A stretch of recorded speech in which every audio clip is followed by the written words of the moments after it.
to another exciting episode of Video Game Bang, your weekly source for all things video game, featuring your hosts, Jay Gist. Why doesn't Balrog like PlayStation? Because he's an Xboxer. Chris Fuller. My friends call me Hadoken because I'm downright fierce. Curtis Fisher. Catch me outside or don't catch me at all, but you gotta cash that check, bruh. And your host, Cory Vincent. Oh my God. And my name is Cory Vincent, and we have a great show lined up for you today. It is, of course, brought to you by our amazing sponsors, Oblivion, Comics and Coffee. Come for the comics, stay for the coffee. Sacramento's #1 comics and coffee location. They're the only one, but don't get it twisted. They are still the best. Also, Gamer Sups, GG. Get your bump with Gamer Sups. Use that code word VGB. Get a discount and help to keep this show running every week. And then Energy Esports. Yeah, they do some stuff for us too. Who are those guys? I haven't heard of them before. Yeah, never heard of them. I get a paycheck. That's it. That sounds good. There's so much going on in VGB world, and we're going to get to every little bit of it. We're going to answer every question that's on your mind, except probably the main one. If you guys have Twitter, you guys probably saw there's some changes to VGB. It's a living, breathing organism. Changes come, they happen. Aaron Carter has decided to step away from the show. That's not to say he won't come back or give like a formal exit, like I think we would have wanted. But we're friends still. Everything's cool for all those people speculating online what was going on. My favorite conspiracy theory was that Aaron quit the show so that he could win the giveaway legitimately, and then he would come I thought back. that's why he quit. I almost thought it was true when I heard that rumor. Does this mean I can't win it now since I'm on the show? No, you disqualified. Oh, Yeah. Dang. You can walk out right now too, and then you might be able to oh win. yeah, there we go. No, Aaron, I mean, he's a huge part of my life. Like, he's a great friend of mine. We will always be good friends. Like, this show wouldn't have been possible without him. And, 5 years is nothing to sneeze at. And, I think part of it goes to the whole thing you hear all the time. Like, you just got to keep collaborating and changing and evolving as an artist or a podcaster or a content creator. And I'm excited for his next steps. He's going to continue on. No doubt he's not just going to retire. He's going to come up with some great stuff. I'd like to help him collaborate with it. The partnership, we're very open to where things go. And I just don't want to tarnish it too much or talk too much on this forum. Things will maybe come out over time as he wants to talk about them or I do. Maybe go into detail on some of the things. But at this point, there's nothing terrible. It's just the way the world works. And I'm sad about it, because I'm so used to him, seeing his face 2 times a week coming in, and he does an amazing job steering the show on the weekend, and I just hold him really dear, and I wish him the best of luck in whatever he does in the future. Follow him on Twitter, Sir Aaron Carter at YDAC, Instagram, all those things to keep up with the projects he's going to be doing. And then there's a thing, like, people will I'm already braced for it because you see it all the time. Like, when someone takes a step away from the show or isn't on a show for a few times, there's a lot of talk of like, well, it's better with this person or it's not as good with that person. But Video Game Bang is very much its own entity. It's beyond any one of us who was a part of it, and that was always something we'd talked about. And the show's just going to be different. Like, I can't, there's no way you could replace Aaron. That's not even on my mind. Like, how could you can't replace a person. He had his own unique opinions, the things that made him great. He had strong opinions and backed him up. He was the John Lennon to my Paul McCartney. Yeah. However, he's probably more of a McCartney, but I thought he was like Ringo. No, he's not Ringo. Ringo was nice too. Oh, Ringo's still alive. Hey, so with no Ringo, there would be no Beatles. True. I'm just saying. Very true. Yeah, very true. But I hope that answers some of your guys' questions. But we have a great show. I'm very excited about the lineup we have. This is a group of people who have kind of circled around the show a lot. They're all very passionate about the game industry and esports and specifically fighting games. Yeah. And What are those? I've yeah, never heard of those. I'm sure you're going to tell us all about it. So we'll start with like the formal introductions. Jason Gist, how you doing, man? Doing good. What have you been doing? So I screwed up your name in the intro. You're CFDJ, Capital Fight District, and I met you through tournaments you were running at The Gamers Funk Lab. Gamers Funk Lab. Yeah, over there in Natomas. Yeah. Yeah. And it's been harmony ever since, man. So how's how you been doing with your side hustle? It's been doing good. I've been putting on tournaments monthly over in downtown Sacramento now. We got an awesome venue thanks to Extra Life, the Charity Foundation. The Charity Foundation for Children's Medical Network helps take care of our local children's hospital, which is the UC Davis Children's Hospital. So partnering with them is able to help me get awesome venue downtown at the Capitol Event Center, which is right above the Oblivion Comics and Coffee. It's so perfect. They even go up there and sell goodies and stuff. We talk to them. They set up a table. They bring in food and drinks so that people don't have to go downstairs and miss matches. And yeah, you poor gamers don't even have to go downstairs. You get it all. The venue really is sick from a player perspective too, because you have so much space. Like that's a big problem with a lot of tournaments, is that you're so much like, bumping butts with everyone else, and especially in fighting games, like we're all carrying sticks around our shoulders and our hands and stuff, and it's nice to have a space and TVs on the wall to watch some Overwatch League or something else that's going on with the big projector. So it's a really great venue. Yeah, I went for one of your the SF Shock watch parties, and it was amazing venue. Yeah, we had almost 120 people there. Air conditioning wasn't hot. It was amazing. Yeah, we were able to put posters all over, or the flags all over the walls, and got people a little poster building station so they can make signs. Oh yeah, I still have some of those good ones. I need to take them down to LA. Thanks for reminding me. Also joining us on the show, you're getting to know him a lot better. Curtis, how's it going, man? Yo, man, been going straight, bro. Been back on the stream. I hit last night, and I hit the Monday night as well. But man, I just been getting down on some Smash Bros on the DS. I'm kind of hyped for for Ultimate to come out. Right so on.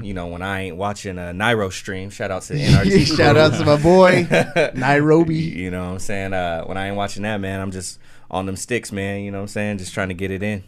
And then Chris Fuller, who, fate brought us together, man. Because if we didn't meet through like all the tournaments that I've seen you at, you happen to be like your wife is friends with my wife and David Webb's wife. Mm-hmm. They're all having girls' nights and things like that, and then we get cornered together at random events and just get to talk about video games. Yeah, it's weird. So what's your background for people who may not, because you've only been on the show once or twice? Yeah, so I mean, I've played games my whole life. My big thing in the competitive scene is I started playing competitive fighters with Street Fighter 4, which has a fun anniversary we're going to talk about later. Yep. Spoilers. Yeah, sorry about that. But I played Street Fighter growing up. Street Fighter 4 dropped, and it turns out I was kind of wanting to get better at the game. And I was kind of looking online, like, what's going on? And it turns out I was going to school in Southern California, San Fernando Valley, and anyone that knows anything about the history of SoCal arcades, Family Fun Arcade is kind of legendary, and it was just like a mile from my apartment. So worked out pretty well. Went over there and just kind of started snowballing, found a big passion for competing in Street Fighter, and kind of been just going ever since. So you guys who listen to the show, it always has been a video game centric. We delve into comic books and cosplay and movies and all sorts of stuff, but rarely do I have such a qualified panel like through and through to really talk about the FGC. And when it does come up, I know some things. I know a lot of people in the FGC, but I feel like I don't have those FGC stripes to really like wave that flag and be like, yo, FGC in the house. Like, I don't know all the terms. I don't have the history. I've been in a few tournaments. I've been terrible, and I've gotten bodied by all these guys in here in various games throughout the years. But I just kind of wanted to make this FGC 101 for people. VGB is diving into the FGC. So the first thing I want to start going around the table and ask you guys is, Jay, how were you first introduced to the FGC? So real quick, Shota Coaster has a great question, is what is the FGC? That's a great... Let's start with the basics. So the FGC stands for Fighting Game Community. So this is generally classic fighters. You think of like your Street Fighters, Mortal Kombats, 3D fighters, your Tekken, Soul Calibers, And then you would mix in Smash Brothers there, which is kind of a little, it's like the cousin, like the brother that we all love. But yeah, the drunk cousin. Yeah. But yeah, that's FGC means fighting game community. Yeah, and this, like you said, it encompasses everything in between. So do we even know what the first true fighter was? I don't know. I would probably say maybe Street Fighter 2 was probably where we've seen the most people get together to... Where it became like a community. Absolutely, in American culture at least. Like, there's older games, 2D fighters, but Street Fighter 2 was like the first one because they had the interesting mechanic that was actually an accident, which is the canceling system, which you do like a normal attack and then you would do an input for a special move. And so instead of waiting for, your normal move to come out, then like the fireball, it would actually come out earlier, right? Like you cancel the ending animation of the moves. And that was actually on accident, but it ended up being like the core mechanic to fighting games as we know it today. When were you first introduced to the FGC? About how old were you? Set the time. Okay. Well, actually, coming into the FGC was whenever Street Fighter 4 first came to the US, and that was in 2009. So for you were okay. I only know this because of the show, but before you guys were throwing around this term. O-Niner. So yes, you're an O-Niner. I'm an O-Niner. I mean, I played fighting games with my friends and stuff in our houses, and I was always one of the better ones in the block. And then so once you actually learn that there's more people that want to do this and go out and compete, maybe want to go and compete with Street Fighter 4. So one of my first tournaments was actually at the University of Davis. Oh, so you went to like a college. And what drove you to actually leave your house and go to a tournament for the first time? It's competition. I mean, you play fighting games. Almost everybody that's watching this podcast plays fighting games. So you know how you get whenever you get all your friends together. I'm the best. I'm the best. And then you guys sit down and play to figure out who's the best. And people get mad. People start jumping up and down. And then you want that feeling. So you go and you hang out with people that want that same experience, the same feeling, and want to see how you put yourself against with other people. Curtis, how were you introduced to the FGC? Man, kind of similar. My pops lived out in the Bay Area, out in San Jose, so kind of similar thing, like that arcade culture, got popping. But I was like, I had a small allowance, so I couldn't really get in on the games. Like I couldn't money match nobody or nothing like that. You know what I mean? So it's pretty much like I mop people to money match come, and they like you gotta bounce, little man. But to come back around to it was interesting because Smash Bros came out later. I really got into that from N64. Played a little bit of Melee, a little bit of Brawl, but it was really when it came Smash 4, what they call Smash for Wii U or DS. That's when I really got back into it. So I had some extra time on my hands, like when my kids were gone, and I my boy who I work with was like, "Bro, roll with me to this Smash Bros tournament," and I was like, okay, cool. So we went out to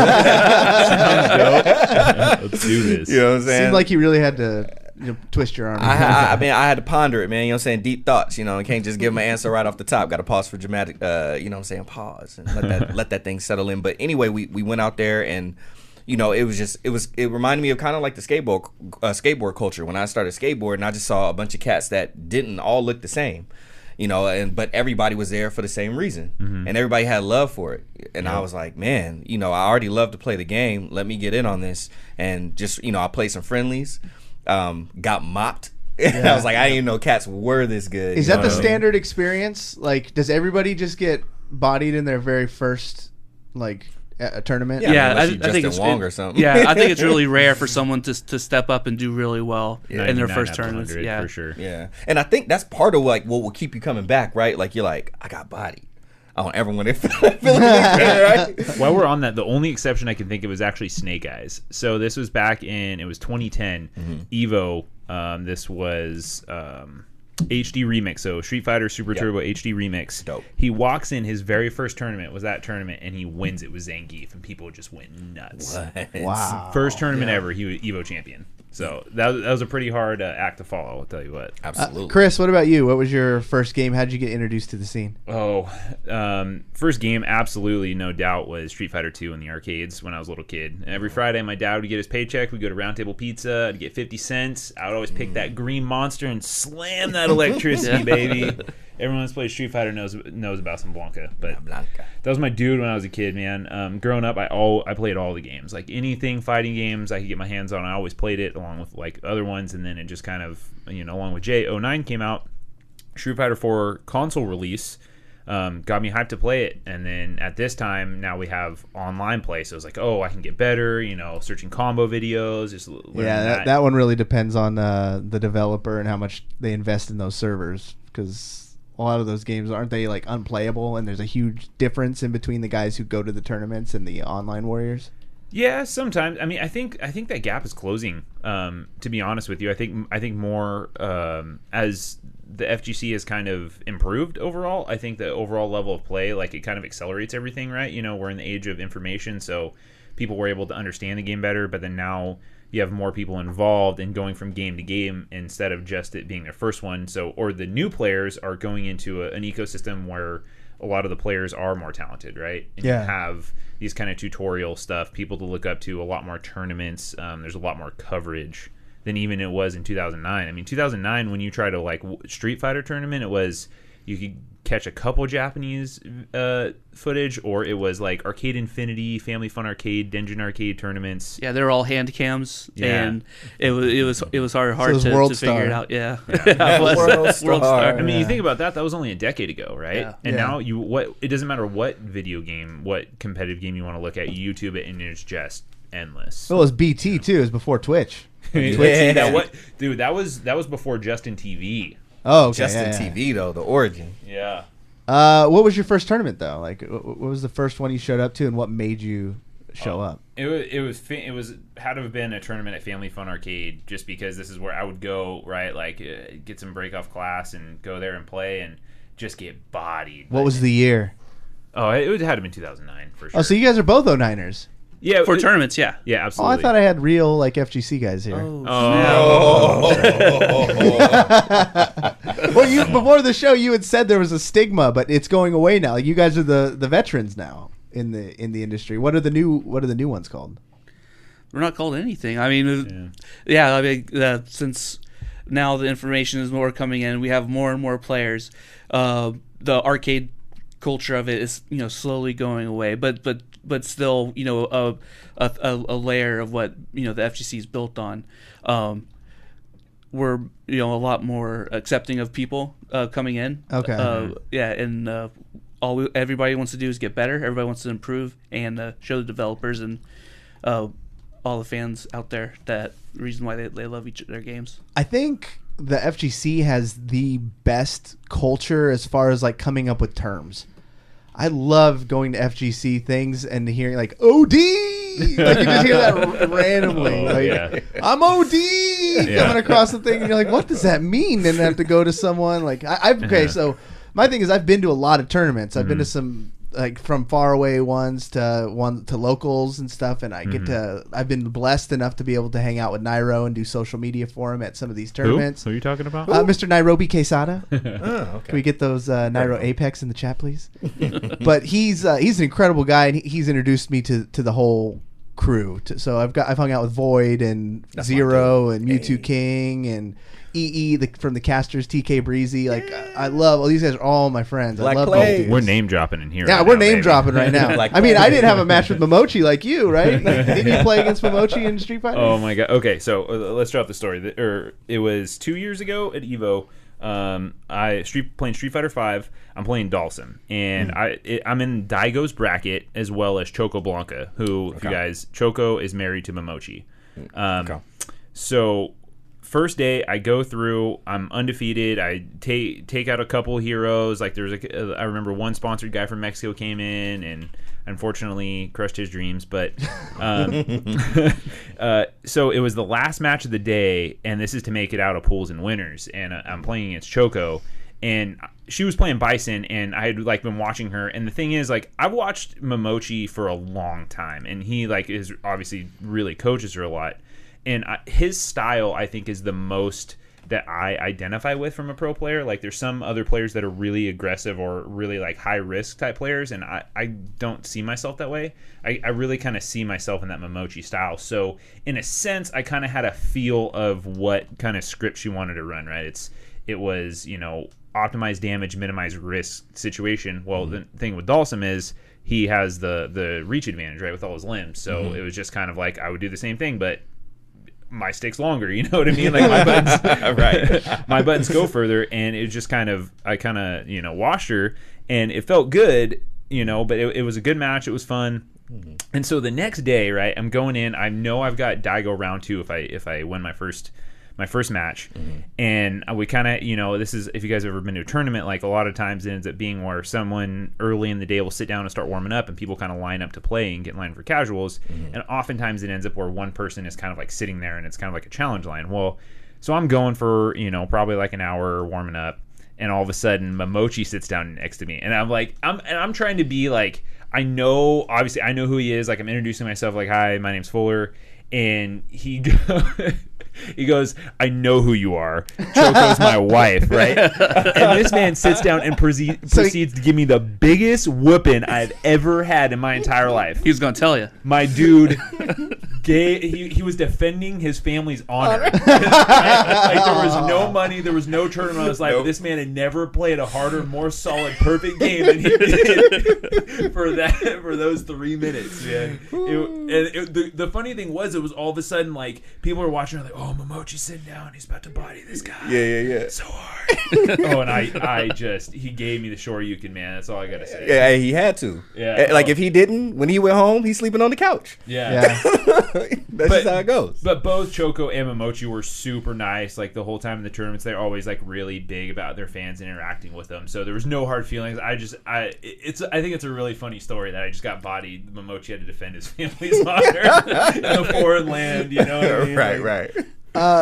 It's so diverse is what's cool too. Like when you look across the different games, like it's not like traditional esports where a particular game has a particular type of player. Right. You can kind of just tell who a CS:GO player is or a Call of Duty or guy. League. Yeah. And I mean, Overwatch is different. That's one's pretty diverse, but like nothing like the FGC across all their different titles. Right. What do you think the most popular games are in the space right now? Like today, if you were going to go on Twitch and you're like, I'm going to pick up a game and just to see what this community is all about. Maybe Chris, what are you thinking? So I mean, right now I think it's the most popular games are probably going to be Smash, Wii U, Dragon Ball FighterZ, and Street Fighter V. There's always like spikes and surges in games and new ones. So I know BlazBlue Cross Tag is kind of popular right now because that came out pretty recently. Tekken 7's having a huge resurgence too. It seems like Tekken. Yeah, I stay away from those 3D fighters. I'm no good at them. Not since Virtual Fighter, bro. Oh man, that game's hard. That game's real hard. What are you thinking, Curtis? Like the big games, like right now. What are you watching? Big games. I mean, Street Fighter V still getting a lot of coverage. Smash for Wii U, Melee still has just such a faithful following. And kind of some of the larger names, but we got Nairo and we got Zero. Zero's just been such. He's retired, man. He's retired. Yeah, he's retired from competitive play, but he's an entertainer. Like his streams have been pretty lit. Like you can tell he wants to come back with Ultimate. See, and that's what I was about to say. Like it's kind of interesting that Zero retired. Like just that much before Ultimate got officially announced, and then he was there competing. At E3. Yeah. So. That's that, but I would say those, and then DBZ is kind of coming up just because of how new it is, and so there's some interest around there, but this the staples are still Street Fighter, and I would say Melee, and it is true Tekken coming back up. Mortal Kombat, like they rise and they fall, and then with everything that's supposed to be going on with the next one, we'll see. What about the DC version? Oh, Injustice? Injustice. Yeah, it's kind of fizzling Justice down. 2, Yeah. The NRS games, they kind of they get big for a couple months and they start going down because I think it looks like they're ready for a new game. Yeah. I mean, I follow a lot of the esports due to the nature of my job, and it seems like from an outsider's perspective that Dragon Ball has just exploded. Yeah. Like the viewership on that, like just on average, has been higher than Street Fighter, higher than all the Smashes. Yeah. Like, and these are not the big ones. These are like the, the house ones that Yipes or Bum is doing on the East Coast, and then they're just getting nutty viewership. Right. Yeah. And Summit of Power had like almost like 50K or some crazy number, and it's like literally just in a mansion and unofficial. Like, I think there's a prize pool because you buy products. I bought like hats and stuff. Yeah. But what do you think about Dragon Ball and the success of that one, Fuller? I think the game, the great thing about it is like the IP it really brings everyone together, right? That's the thing, is that everyone really identifies with Dragon Ball, even if you like really weren't familiar with Dragon Ball, right? Like if you didn't grow up watching the series or something, everyone knows who Goku is, right? Everyone's ready to freaking throw down with some Goku. And watch him play. And I think the mechanics of the game are pretty easy, so it's kind of like it's really welcoming to different spaces. Like I've noticed a huge surge of Smash players jumping over into it, right? That's the thing. Like it's got Punk, like he's playing it. I've seen Momochi in the tournament. Leffen, huge Melee player. Yeah, from Melee. Yeah. Like it's really collecting. Like it seems like they're side bets. I think they go to the tournament for the game they're known for. But is that why? Because the game is just kind of easy to pick up, and by their just freak of nature skills, they can naturally do well? I don't think so. I think, one, it's Dragon Ball. Everyone loves Dragon Ball, especially, in a gaming community. I mean, if you're in a gaming community, you're familiar with some anime, and, Dragon Ball is like the biggest one. Mm-hmm. Also, it's not limited. It's limited to the 2.5D instead of the 3D. It's not going to be as technical or as crazy as Tekken, and then it's not going to feel like those the Naruto games, which are not that competitive. They're pretty cheap. Button slam central. Yeah.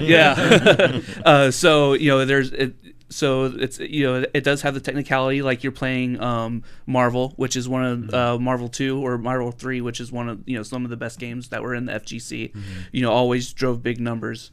And then this all that together brings everybody from all the different games. Like you have people that play Street Fighter that don't play Marvel or don't play Smash, but they'll play Dragon Ball.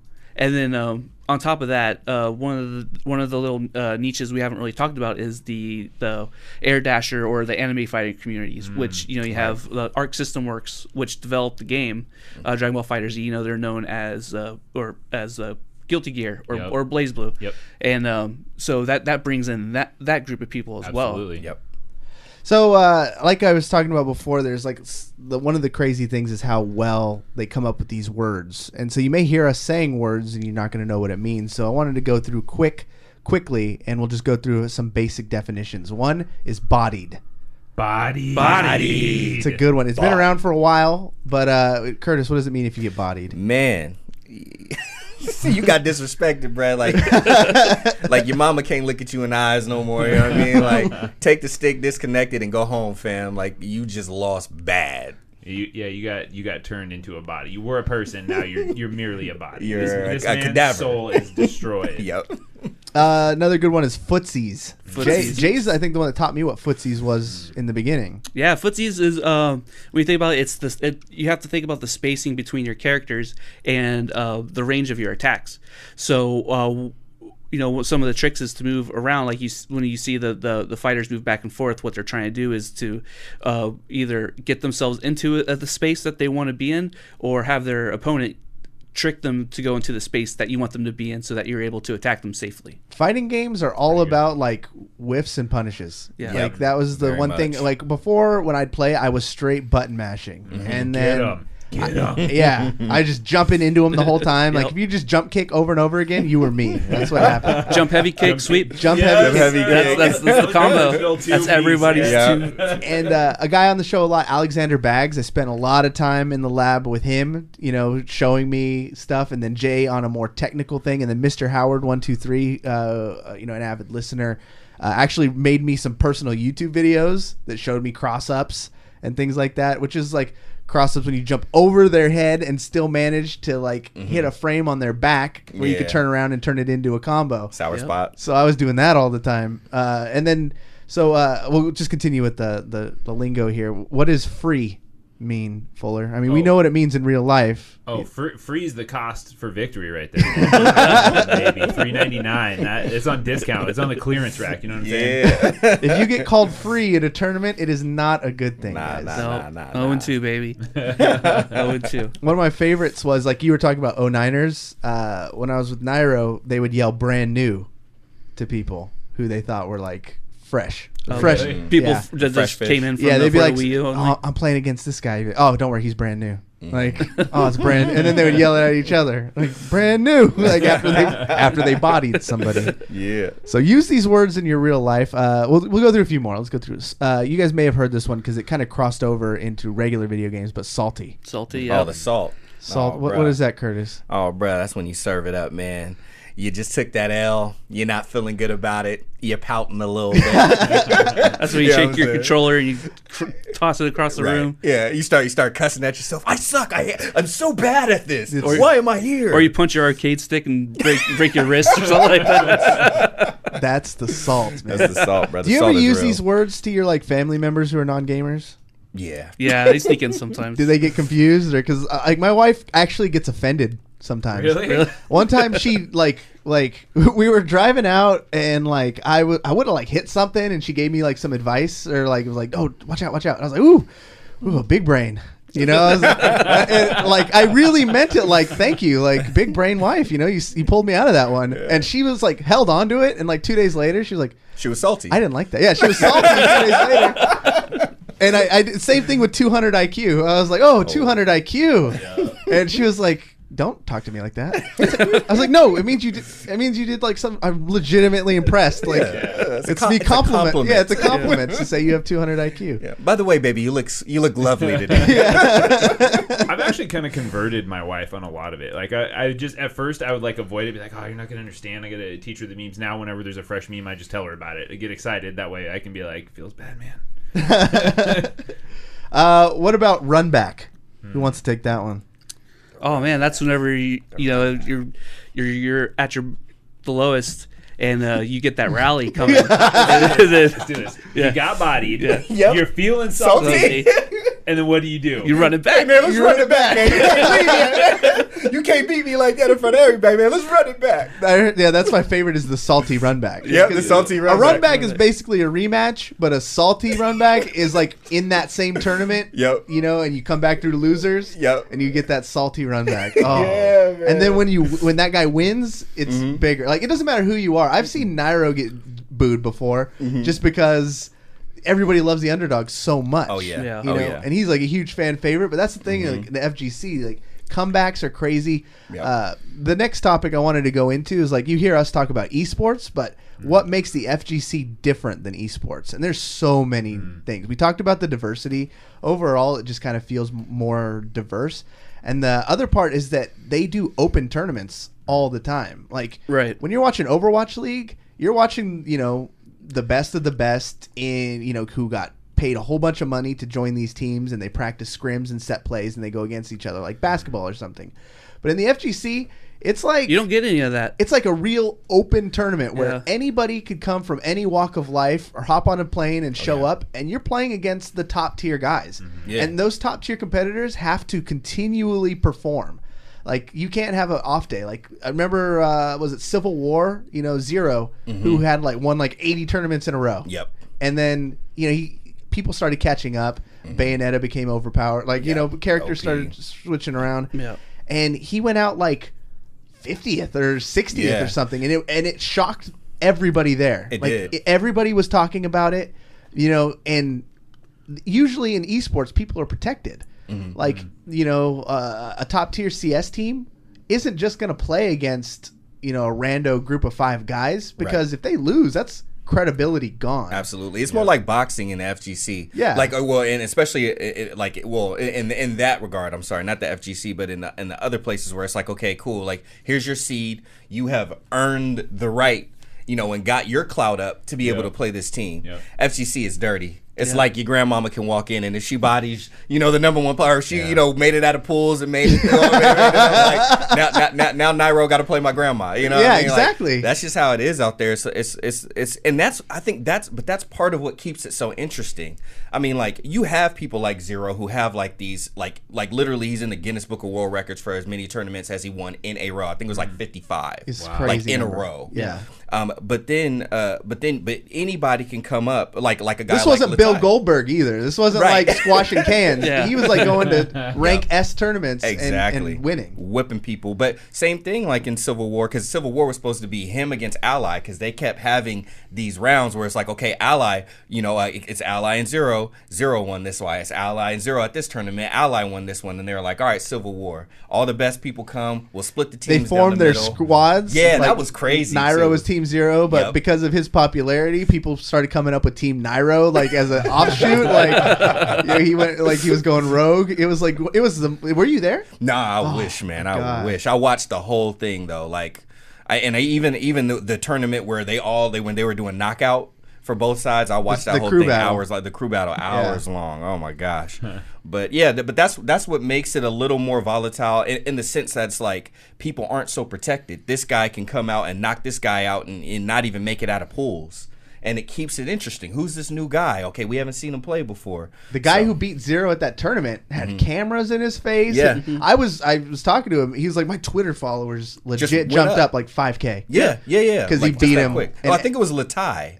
I couldn't even remember his name because he was like actually unknown. No one, maybe a few people knew, but he built his name off of one match. Exactly. And then he faded away because it takes that constant result. Yeah, but then just imagine if he was a consistent player, then he would be known as one of the best players right now, and he would have a huge fan base, and people would watch him on stream all the time. Yeah. It's totally the opportunity for Cinderella stories. Yeah. Yep. Exactly. Yeah, that's one of the reasons that makes this great. And also, these tournaments, when they first started, they weren't made for, or it wasn't ran by the developers. It wasn't ran by some people that wanted to make $1 million. Another glossary term. Tell us what grassroots means.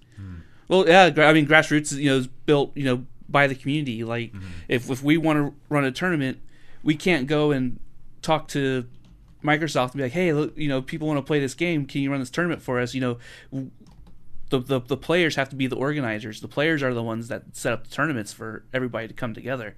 And it's not necessarily like that for CSGO, and it's not like that for Overwatch. It's not like that for a lot of the other esports, because they have people that say, okay, well, we can build a league around this, make a buttload of money, and get tons of sponsors to come in. But there's also a big logistical element to it, too, that I think kind of just happens like naturally, is that it's really easy to set up have one arcade cabinet and two people go shoulder to shoulder, right? And where the tournaments really started, it was like, hey, there's going to be this arcade that the cabinet's already set up. Come with your quarters, sign up on the sheet, pay your $5 or $10 or something, and just duke it out. Hey, you guys are up on the machine next, and that's really how it started. And you think about it now, a fighting game, it takes you can run a tournament. How many setups do we have for CFT? Yeah, we have about 12 to 15 setups. Right, 15 setups, and you have 65 people walk in there, right? And that we're going the whole time. Whereas you think of Overwatch team, even if it's like a 1 versus 1 esport like StarCraft, having a PC required and having everything tuned really well takes up a lot of space. You know what I mean? And time. Yeah, space and time. So I think it's more conducive for this style of game, 1v1, one controller, it's just two controllers and, plug and play, go. That's the cool thing that you touched on too, is going back to grassroots. That is huge, because and it's amazing, more so in the case of games like Smash 4. Nintendo spent who knows how much time and resources to try and make Splatoon esports. Right.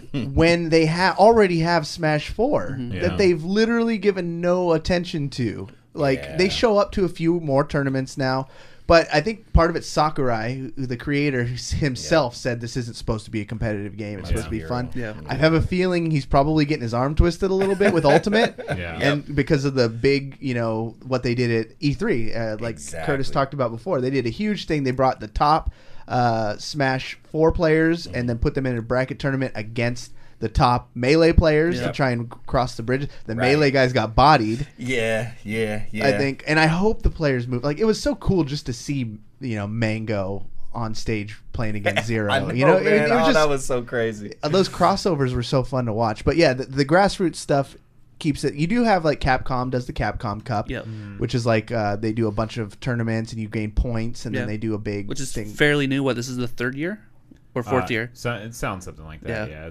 It started in Street Fighter 4, didn't it? Yeah, an Ultra, I think. Yeah.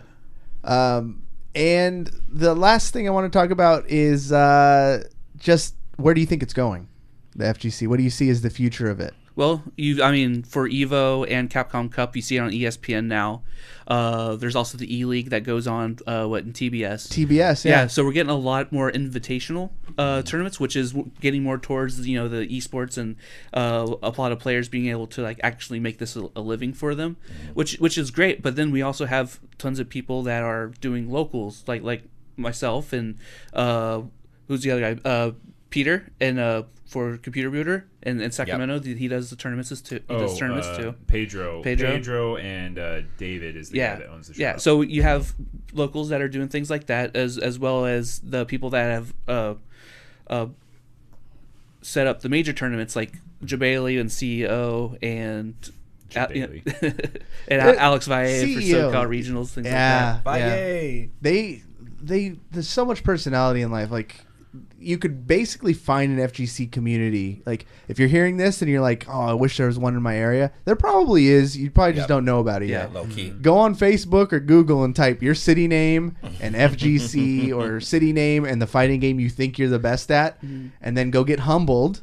And then you make new friends, and then you learn, and then you keep moving on with your FGC career. Then you're Zero. And part about that too is just my experience that I've seen over the last 10 years of playing these games is if you're interested in that, like, you really have to be willing to create that community. Like, community isn't just something that happens by accident. Like, nope. It takes time and energy, and if it's something that you're interested in and you're passionate about, make the effort, spend the time, and you're going to hear naysayers and people crying about, oh, it's dead, blah, blah, blah, blah, blah. Well, tune them out. They're the clowns that want to sit home and be sad by themselves. Yep. Right? Like, just make it happen. Like, Jay here is like the best guy that's held the SAC FGC together competitively more than anyone. So just keep going. Yeah, it's always amazing when I meet anybody who plays any fighting game in Sacramento, and that's always my go-to. It's like, oh, I know Jay. And they're like, oh, okay, you have credibility in this city. Jay Gist. We're going to do a couple news stories, and then we're going to go into our last topic of the day. But one of them is Dragon Ball FighterZ. We talked about it earlier, is getting some brand new characters. I'm a little disappointed by this. Jay is going to defend it. I'm interested to see what the others think. But obviously, there's so many great characters in Dragon Ball Z, and many of them are in this game already. But they're already starting to like dip into like, all right, now we have Goku, and then there's Goku Black, who is a different character. But then there's Super Saiyan, this level Goku, and now they're going to give you base Goku and base Vegeta. Yep. And I feel like that's a ripoff, man. How? Tell me I'm wrong. Tell me that you're wrong. Yeah. I mean, How you're is that? not wrong. Your opinion is your opinion, and No. I can change my mind. Change your mind. Change my mind. Okay. I'm going to set up a little booth, and you're going to come up and change my mind. The only way I can really change your mind is to tell you to go back and watch that fight. Watch Goku, Kaioken versus Vegeta. I mean, after you see Vegeta like toss Nappa and kill him, dude, and then Goku's just like, it's on, and then he turns red, and then they start fighting. They pretty much almost kill each other. Like, they get to the point where Krillin busts out with a sword and almost kills Vegeta, because Vegeta can't move, he can't do anything, and then like that's one of the best fights. But in Dragon Ball. Okay, so I much love for original Goku and original Vegeta, but we already have their Super Saiyan forms, and we have their fusion form now. Vegito is in the game, but like, why this instead of, I don't know, I'm spacing. But give me another character. Is Brawly in the game yet? He is. Yeah, yes. Brawly's in the game. So I'm gonna step in. No one here. uses him. Not in tournament. Really. He's not that great. But so here's the thing. Here's the reason why Goku is going to be so sick. Is he going to introduce with Kaioken, I'm assuming, is going to be his main like mechanic around it, which is, we would call this an install super, which just means it's a mode where you spend bar and you power up and you get special powered up modes. So there's, if you go back to a similar thing, would go back to like Marvel 3, you have Zero, who has like Sogenmu, which is like a shadow super, right? So he like powers up, or I'm kind of blanking. Ganajin with Yun or Dante and Devil Trigger. Yeah, exactly, right? So you have these install supers. And so I think, number one, it's just the iconic install, like the best place to introduce this really big mechanic into a game with, I think, even though I totally agree, Goku is a little played out. Like I kind of have this issue with games like when they did, Super Street Fighter, Street Fighter 4 Arcade Edition Mega Ultra, Arcade Edition Mega Ultra Pangus, you know what I mean? Just it just keeps going over and Super Ultra, plus Ultra all the time. And it gets a bit old, you know what I mean? But I from the gameplay stance and from the lore of the show, I feel like he should have been in there in the beginning. Right? Like, don't give me Super Saiyan Blue Goku. And don't get me wrong, his level 3, he goes Kaioken times 10. Like, and it's just the hypest super in the game, I think. But it's just, dude, I want to play Goku where I go up and I just, I'm playing, I have my thing, and then I power up for a little bit and I get this extra juice, and then, I get tired and something else happens. You know what I mean? So it makes for a more interesting gameplay from my perspective. Kind of like the Golden Frieza. Yeah. Yeah. Yeah, exactly. I think Callahan in chat kind of like hit it out of the park. Like, they didn't even have to do any new art when they're adding in this new Goku, because he's Bardock. He looks just like Bardock. Oh, that's true. Oh yeah, just and then they put the other scar. They put the other clothes on it. Yeah. Well, and also in story mode, they already have Goku not powered up, and then they did have the model already. So in the next one, they're gonna put like Kakarot. Yeah. Thanks, bro. Yeah.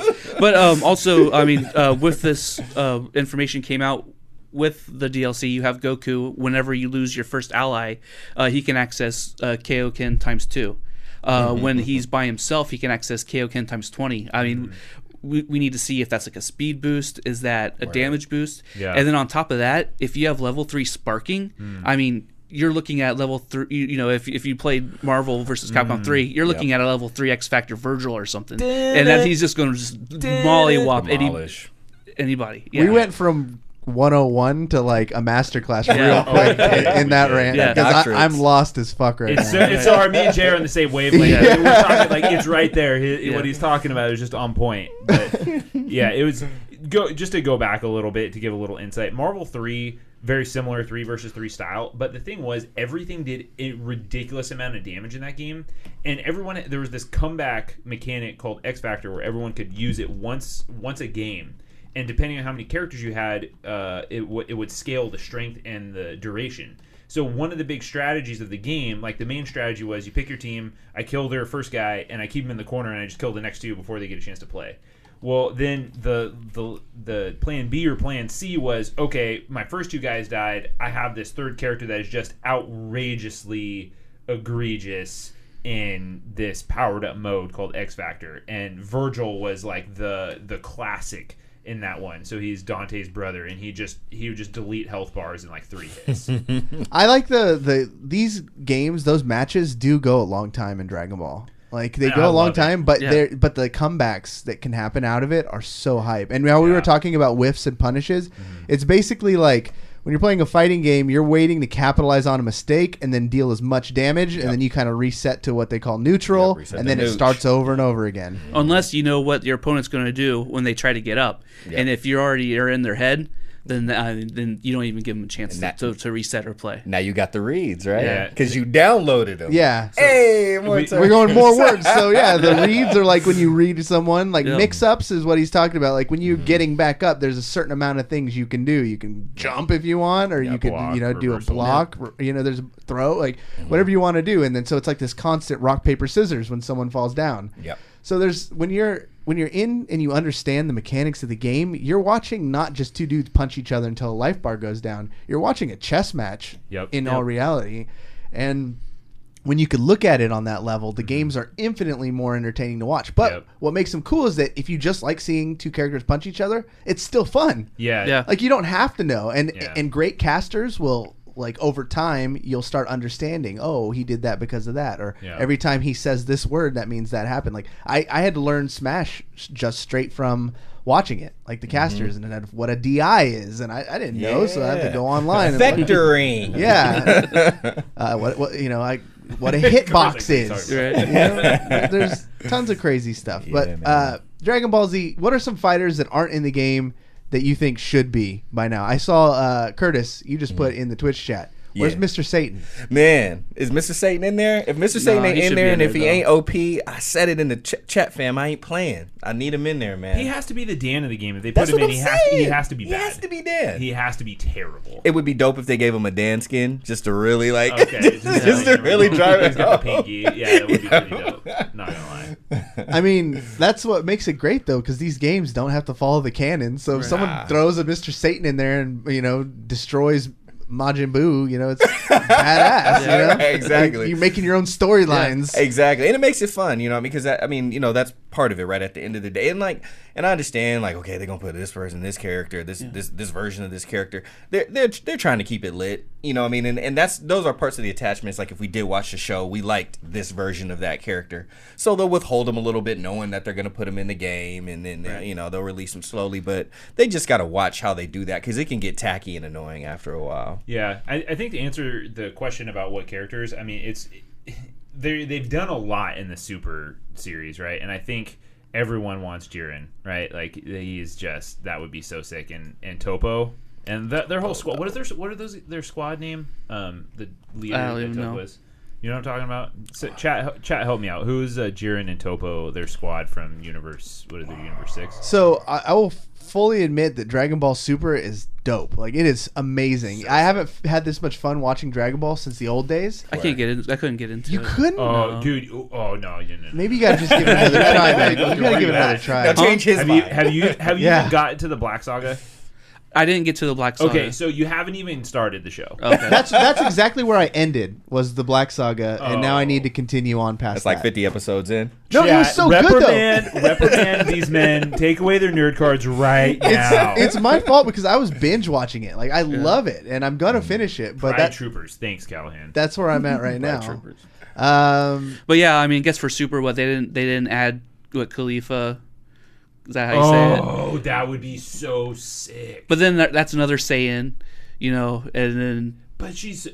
Son Goku. But you guys don't get that because you haven't seen it. So no. Yeah. I have no idea what the hell you're talking about. And then there's movie characters, or Great Saiyaman. They didn't add him, which is another version of Gohan. Okay, Great Saiyaman as a different character would be legit sick. Yeah. Oh, yeah. His outfit is dope alone. With the, it's not even a costume?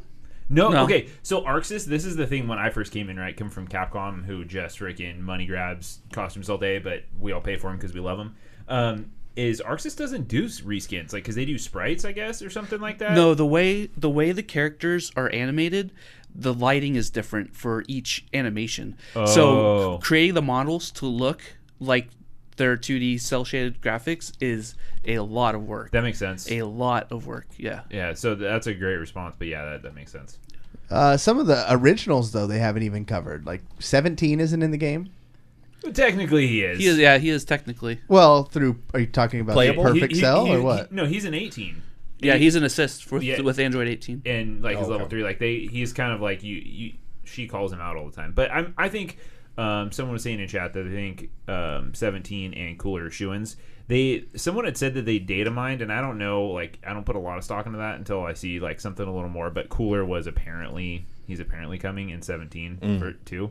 But man, 17 he'd be freaking raw. I think it's cool to get someone like Whis or something like that. Dude, Whis would be sick too. Yeah. What about guest characters? Would you like to see a guest character in Dragon Ball FighterZ? No. You talking about a character from another franchise? Yeah. No. Keep it pure. Yeah, I don't think they could. Or what's Jaco, the guy, the intergalactic super soldier or whatever? Yeah. Is he? He's I don't know. He's been kind of one of those side characters. He gets a lot more he's in the storyline a lot and later on in the show. The next storyline I have, and this is a game that I don't think would have came up naturally, and that's kind of a good thing because it gets a lot of flack. But the Dead or Alive franchise, I think they may be trying to make a legitimate comeback here because in DOA 6, the franchise has been pretty outspoken about trying to make the game more approachable for new people. Because if you guys have ever seen a Dead or Alive game or a box, like you know what they're using to sell it. It's all fan service. It makes sense why I was really about that game in middle school and early high school. I love DOA 2 and 3, man. I ain't gonna lie. I kind of rocked with the movie. It was a bad movie, but I rocked with it. Oh, all right. So it's famous for its over-sexualized female characters and the jiggle physics. What? You know, have always been top tier. I've never noticed that. Jiggle physics in fighting games has always been like Street Fighter V. Even like they had issues for sure. Yeah, it became a meme. Like on the character select screen with Chun-Li. Yeah. But the game, like that's what this game was. And all it was basically. And now they're trying to like turn a little bit legitimate, and they're making a huge effort into making the characters more 2018. So I will say something about DOA that's interesting though from the actual game perspective.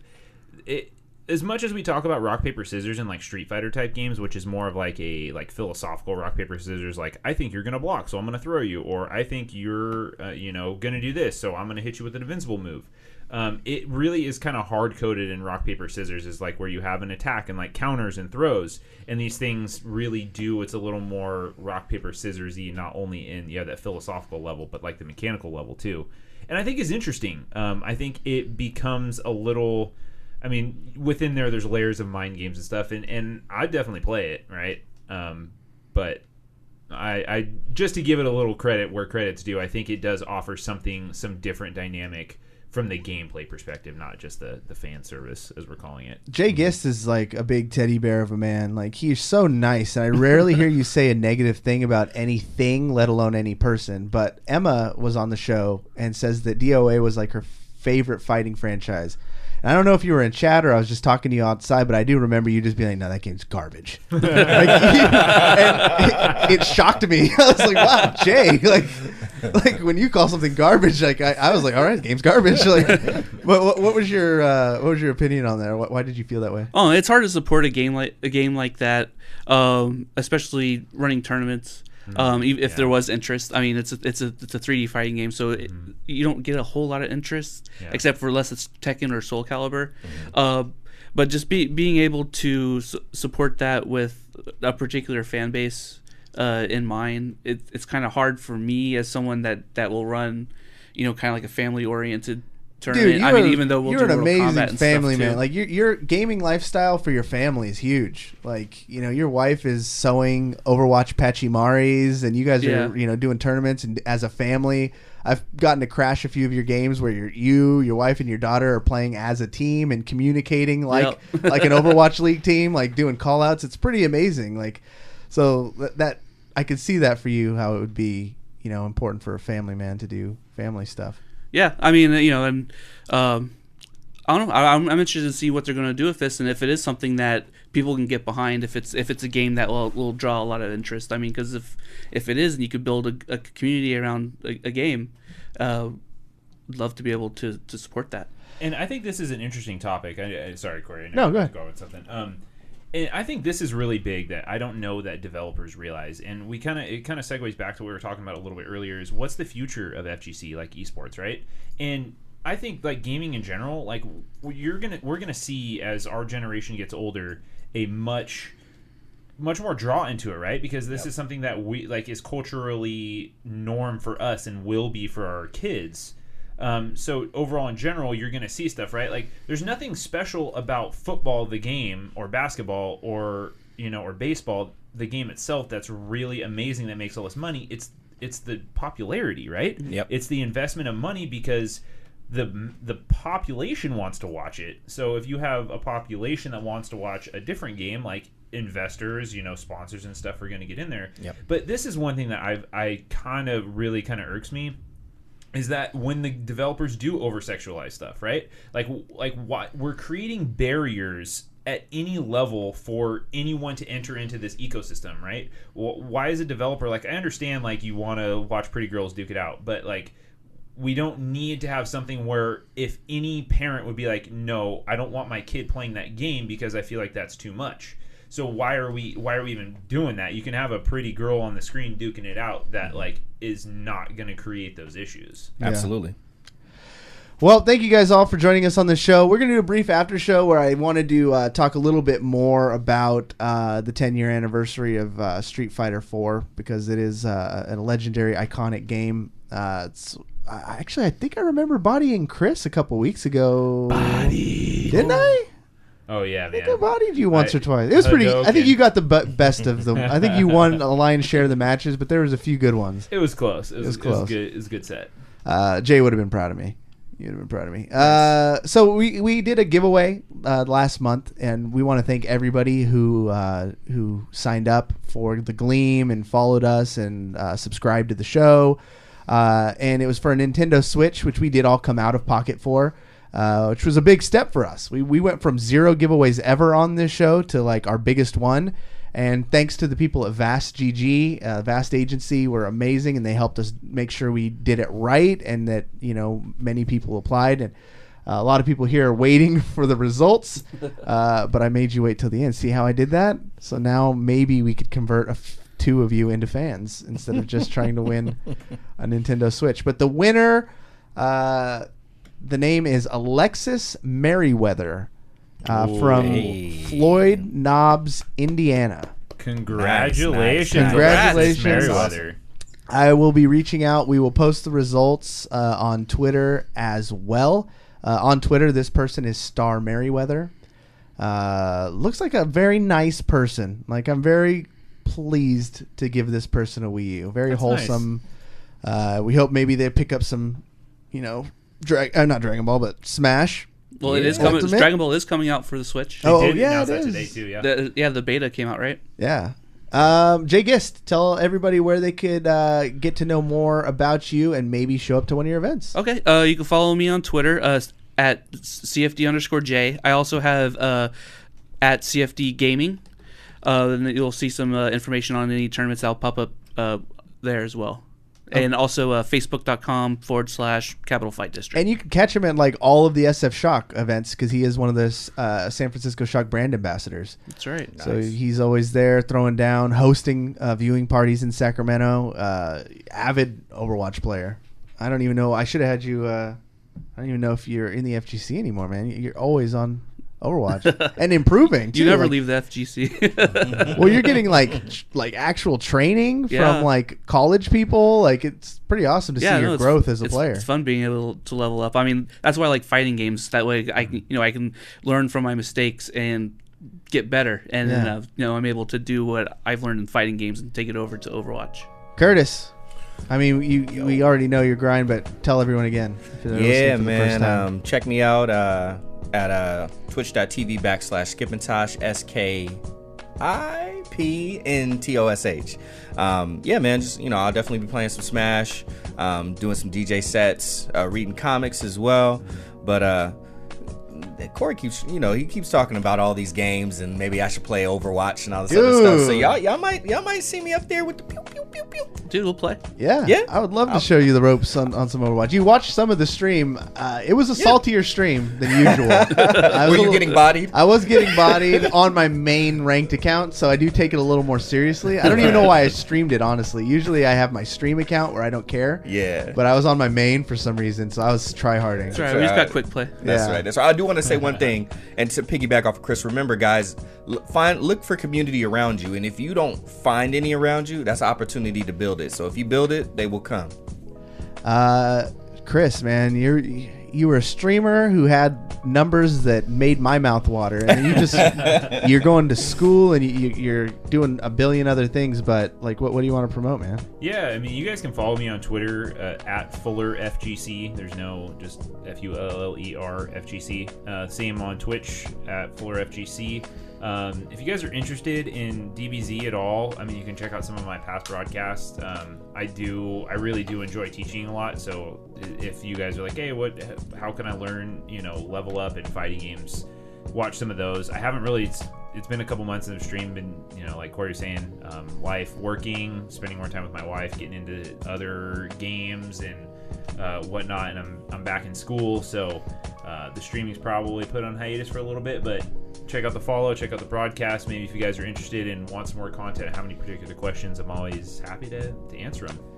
All right, man, that does it, man. I'm Cory Vincent. This was Video Game Bang. I want to thank this amazing group of people that I had. Just got lucky enough to organize this on the 10-year anniversary of Street Fighter 4. C Squad? C Squad? No, not at all, man. It's for the Curtis Squad. Yeah, the Chris Squad. Yeah. Jay Gist, the G Squad. There you go. Best of luck to Emma Skies and Ivy Doom Kitty as they're at San Diego Comic-Con. Emma, of course, has the big fashion show, and Ray, who's been on the show quite a few times, is trying to win it, so give them some support on Instagram and Twitter. But that's it for Jay Gist, Curtis Jackson. I know it's Fisher. I don't know why Jackson. I'm 50 Cent, man. 50 Cent. Chris Voller, my name is Cory, saying you've just been bang.